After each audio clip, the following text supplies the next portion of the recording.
Welcome back to Movie Recap. Today I'm gonna show you a 2006 Australian war film called Kokoda. Spoilers ahead. Sit back, relax, and enjoy the video. The movie begins in the year 1942 when the dominant forces of Japan relentlessly conquer Southeast Asia. As the Japanese occupied Papua New Guinea, they pursue towards Australia, threatening its autonomy. The Australian 39th Home Guard, called the Chacos, or the Chocolate Soldiers, are sent to Papua New Guinea. Kokoda as the forward patrol assigned to hold the line protecting the borders of Port Moresby. For 2 weeks, they have been waiting for the AIF, or the Australian Army, to come to relieve them from their station. But as they struggle for survival, being volunteers who are ill-equipped, and without experience, the days and nights become harder to endure with little to no food, shelter, and proper treatment from tropical diseases. They are alone, and outnumbered by thousands of Japanese soldiers. With this, the Chacos fight against all odds, considering themselves as lambs to the slaughter.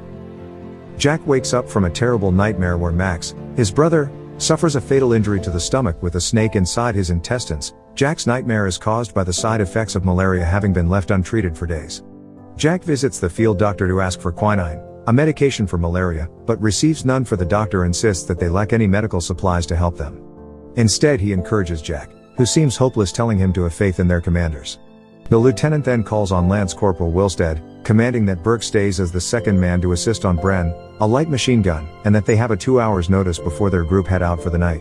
Wilstead delivers the order to Blue, Darko, and Jono, ordering them to check their weapons in 1 hour, but Blue insults him, which he calmly disregards, leaving them behind. On the other hand, Jono, who is suffering dysentery, heads out to relieve himself, but Jack stops him, and reminds him to take his gun everywhere he goes.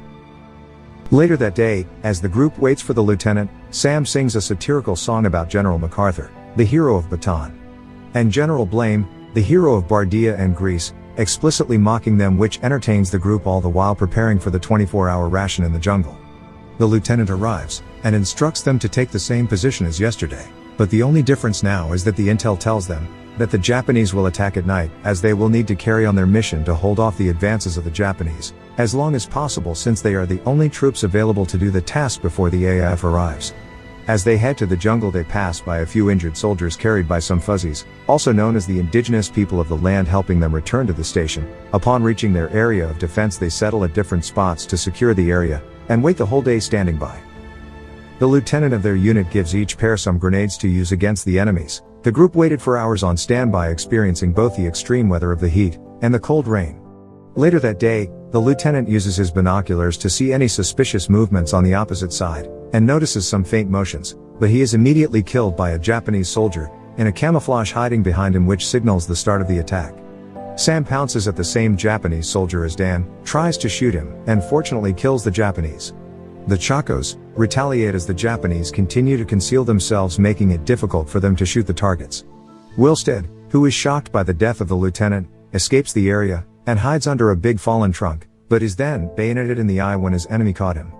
On the other hand, Jack notices that the lieutenant is not responding to the situation, thus he commands his comrades, as a lance corporal, to fall back while Blue stays to cover them. As they retreat, reaching a safe distance from the Japanese, Jack tries to contact the station, but the line shortly cuts off. Jono arrives frantically searching for them, and insists that they find Blue, but the remaining men become hesitant as they are unsure if Blue is dead or alive. Notwithstanding their conscience, Jack decides to find Blue with Darko. Late into the night, they see Blue tied up helplessly, enduring the painful stabs to his stomach and groin as he is being tortured by the Japanese, which soon ends with Blue's decapitation. Jack and Darko are traumatized by what they saw, thus hurriedly return to their hiding place. Dan runs into them, appearing to be separated from their group. Jack asks where his brother Max is, but the Japanese soldiers shoot Dan through the eye, instantly killing him. Dan's manner of death shocks Jack, thus Darko drags Jack to hide from the enemies, and convinces him to pull himself together to find their comrades. The next day, Jack and Darko wake up to see from afar that their camp station, Isarava, is invaded. Darko insists that they should stop looking for their comrades, and instead head back to the station to back up their men, but Jack wants to find their group first before returning. After a while, they reach a creek, and drink from it, each taking turns to look out for each other. Being vigilant, they sense a faint movement at their side, from which Max reveals himself, leading them to their remaining comrades. Jono asks for Blue, to which Darko harshly answers, detailing Blue's death. Jono becomes upset, and mourns for the death of his mate.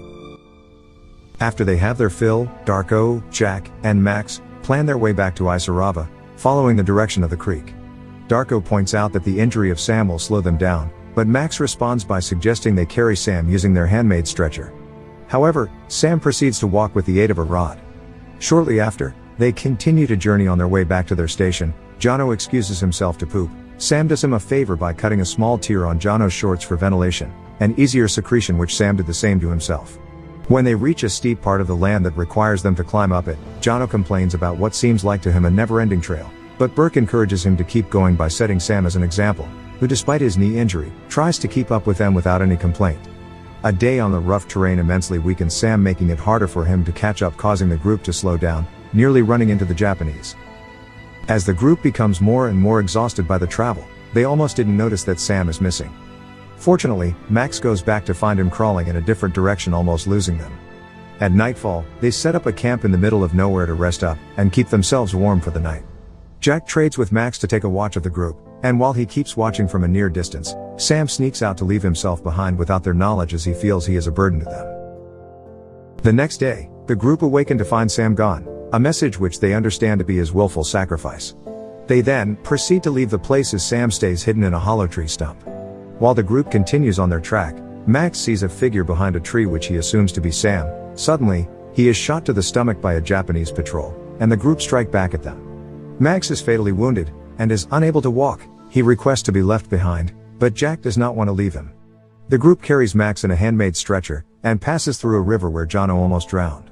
Upon reaching the other side of the river, Jack sends Burke out for 20 minutes to see where the tracks lead. As the remaining three wait on Burke, the time passes without seeing nor hearing anything from Burke. Thus, Jack decides that they should still go, even if he has to carry for two.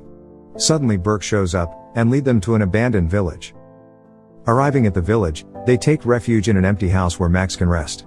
Darko, frustrated by their situation, orders Burke and Jono to look for food nearby, and he then argues with Jack, insisting that they should leave Max to get back on track to stop the Japanese from crossing the borders of Australia at Isarava, but Jack firmly refuses, for he is unwilling to leave his little brother behind. While Burke and Jono execute the command of Darko, they stumble upon the dead bodies of the native villagers. By the command of Jack as the group's leader, they stay at the empty village for a day.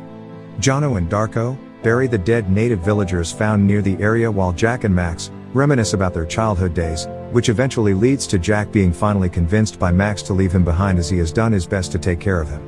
Jono, without any more hope left in him, volunteers to stay with Max at the village as Jack, Darko, and Burke get back on track to Isarava. As Darko leads them, the treacherous trail ruins Jack's shoes with leeches sucking on his legs, and Burke's dysentery worsens. The trail they will take on next is decided by a toss coin that directs them to climb up. Back at the village, Jono shares a story about his past, that before volunteering for the brigade, he was an abandoned baby left at the convent, and felt like he doesn't belong anywhere. Thus Max invites him to stay at their home if ever they survive the war. The conversation between Jono and Max causes them to unexpectedly grow close as mates. After their dangerous climb, the three Chacos, Jack, Darko, and Burke, find themselves running into the Japanese. Luckily, they are well hidden in the tall grass.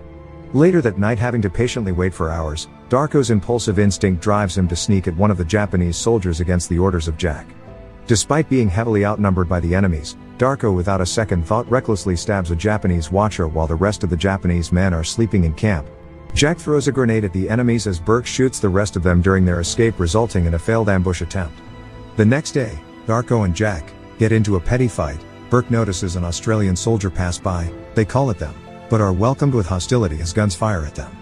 The dire situation, and the distance hindering their proper communication, made it difficult for their ally to see them.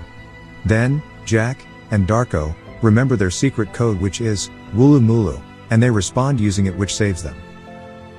The soldier introduces himself belonging to the 2nd 16th Battalion, and tells them not to take their previous encounter personally. He instructs them to follow the trail that will lead them to Alola headquarters. Jack informs him that 2 of their men are still out in the jungle, to which the soldier replies that the Fuzzies, or the indigenous people, who are helping them, have been rescuing soldiers all day, and they might have already been rescued. Jack reaches the camp station of Alola, and desperately searches for Max, hoping that he is still alive, but could not find him anywhere. Meanwhile, at the village, Jono brings in some water for Max, who is bedridden. All of a sudden, they hear footsteps outside. Jono, wanting to save his helpless mate, fires at the Japanese, and runs to the jungle, eventually being tracked down by them and killed. Max hears another footstep. He nervously prepares his gun to shoot at the enemy, and to his relief he sees an indigenous man smiling at him. Back at the Alola station, the place is crowded with severely injured soldiers from the 39th Battalion exhibiting the poor condition of their unit. The wounded soldiers all line up to get treated at a makeshift hospital by the field doctor. A disheartened Jack receives a new pair of shoes from Darko. Just then, an AIF soldier comes in requesting for available men from the 39th to help hold the line. Many of the injured soldiers heed the call along with Jack, Darko, and Burke, all volunteering to return to their duty back at the jungle. The doctor is stunned by the number of wounded volunteers willingly returning to service, and tries to stop them, but he is completely ignored by them. The Australian soldiers upon reaching the area all gear up for combat as they prepare, and settle in their positions expecting a long night ahead. Later that night, Jack starts hearing voices as they stand by awaiting the attack from the Japanese forces. And moments later the Japanese surge in waves attacking the Australian force. The Australian soldiers desperately try to hold their position as much as they can as the Japanese soldiers relentlessly charge at them. In the rage of the war, Burke assists Darko with changing the mags of the Bren light machine gun, but as Burke reloads his own gun, and shoots fire at the Japanese soldiers he is fatally shot to the stomach. Darko goes to Burke, and bitterly cries as his second man dies in his arms while Jack with all his might avenges Burke. The next morning at the Isarava village, the 39th Colonel meets with the surviving men of the Chacos. The Colonel gives them the news that they will finally be taken out of the line as they withdraw from the battle, and delivers a speech honoring their courage, and conviction risking their lives for their motherland Australia, from the imminent threat of Japanese invasion. Later that day, as the remaining men of the 39th leave their station, Jack sees Max on a stretcher alive, carried by the Fuzzies.